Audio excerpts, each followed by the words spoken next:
I will never forget what I saw in the aftermath of Black Saturday.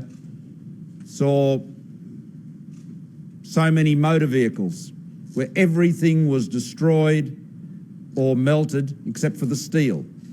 Aluminium, just like a river on the ground. Glass melted down through the car, and recognised, as I was told by some of you and your colleagues, that the temperatures had exceeded 1,000 degrees Celsius. That's what you take on. That's your heroism. That's your courage and commitment, and that is why every Australian should be supporting you as we are today. You deserve our support. You deserve the love and support and solidarity from your governments, from your politicians, as you give to the people of Victoria.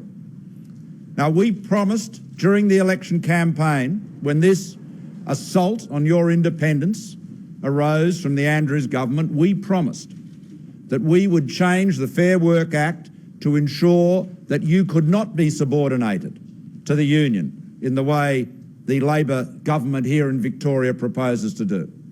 And we are announcing today and releasing the details of that legislation, which I'll ask the Employment Minister, Michaelia Cash, to detail for you. But what it will do, in a nutshell, is it will make it unlawful to include a term in an enterprise agreement which undermines or disables the ability of that organisation to work with its volunteers.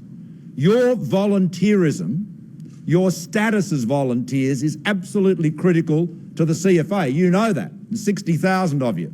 But if you look at the CFA Act, the Victorian Act of Parliament, it talks repeatedly about the importance of the volunteers, calls on the CFA, the Country Fire Authority, to pay regard to and comply with the Volunteer Charter, calls on it in the specific words of the Act to do everything it can to support and promote and enhance your work.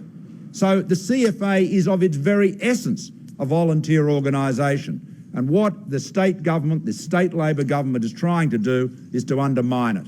And we'll put a stop to that with these amendments. But you know, you have many friends in politics to supporting you here. You have Matt Guy here as well, the Victorian opposition leader, with his state colleagues, local members and the shadow minister. They're backing you right up to the hilt too. This is a united front on our side of politics, on the coalition side of politics, supporting you. And we'll be delivering that legislation into the Parliament as soon as it resumes next week. Now I'll introduce the Minister to take you through some of the detail.